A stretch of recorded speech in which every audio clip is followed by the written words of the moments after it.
Eu quero saudá-los com a graça e a paz do nosso Senhor e Salvador Jesus Cristo. Quero compartilhar um texto que está em João capítulo 9, o versículo 2, onde diz assim: Mestre, quem pecou, este ou seus pais, para que nascesse cego? Perguntaram os discípulos de Jesus. Amados, é próprio do ser humano tentar achar um culpado para cada sofrimento. Jesus estava em Jerusalém e caminhando certamente por uma das ruas daquela cidade, quando ele viu um homem cego de nascença. Foi assim que os seus discípulos quiseram saber quem havia pecado, se ele ou os seus pais, para que estivesse naquela condição. A grande questão para os discípulos de Jesus, a grande pergunta, o que de fato estava inquietando o coração deles era: quem havia pecado? Ele ou seus pais, para que ele então nascesse cego? E em primeiro lugar, Jesus responde que não foi o pecado daquele homem e nem o de seus pais o motivo de ele ter nascido cego. Muitos judeus, como os amigos de Jó, acreditavam que o sofrimento era sempre o resultado da punição de Deus por algum pecado específico. Acreditavam, inclusive, na possibilidade de alguém pecar ainda no ventre materno. Sabemos que isso é totalmente diferente da concepção de que nós já nascemos pecadores. Pensavam então os discípulos do Senhor Jesus que a razão daquele homem ter nascido cego poderia ser um pecado que ele havia cometido ainda no ventre de sua mãe. Ou talvez, o pecado cometido pelos seus pais, e esse pecado havia recaído como punição ao filho. Os discípulos de Jesus estavam errados, eles estavam equivocados. Não era o pecado daquele homem e nem o pecado de seus pais a razão daquele homem ter nascido cego. Em segundo lugar, Jesus responde que foi para que se manifestem nele as obras de Deus. A resposta de Jesus muda completamente a perspectiva.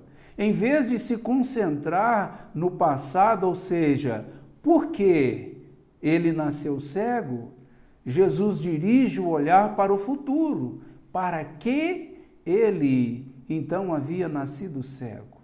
Com isso, Jesus deixa claro que o sofrimento daquele homem cego não é o fim da história. Deus estava dando a ele a oportunidade, a grande oportunidade de um encontro verdadeiro com Jesus Cristo, de conhecê-lo como o enviado de Deus, o Filho de Deus e o Salvador de todo aquele que nele crê. João 9, de 35 a 38, deixa muito claro que aquele homem que havia sido curado por Jesus creu nele como sendo o enviado de Deus. Você está sofrendo? Você tem passado por aflições, por angústias e tem tentado entender a razão disso?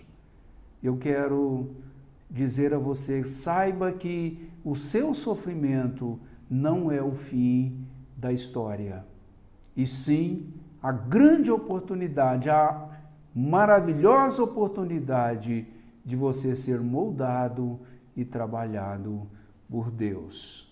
Concluindo então, só duas possibilidades foram dadas como razão para as aflições daquele cego: o seu pecado ou o pecado de seus pais. Porém, Jesus oferece aqui uma terceira opção.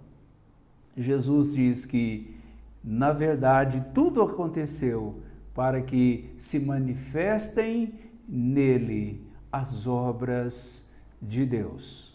Ou seja, o propósito de Deus nem sempre nos é prontamente revelado, mas temos a certeza de que há um propósito de Deus em todas as coisas, em todos os acontecimentos. Inclusive, Romanos 8:28, a palavra do Senhor nos diz isto. Então, a grande questão é, se estamos sofrendo, precisamos entender que não é o fim de todas as coisas, não é o fim da nossa história, mas uma grande oportunidade de um verdadeiro encontro, de um encontro com o Salvador Jesus Cristo. Que Deus abençoe a sua vida, que Deus nos abençoe e que essa palavra, de fato e de verdade, ache lugar no nosso coração.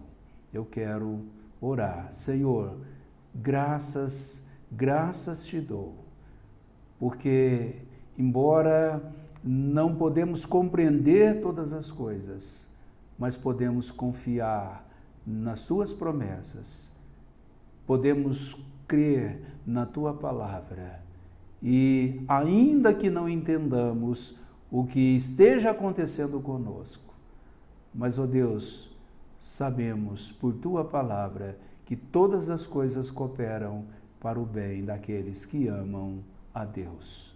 Nos abençoe, firme os nossos passos. É a minha oração em nome de Jesus. Amém.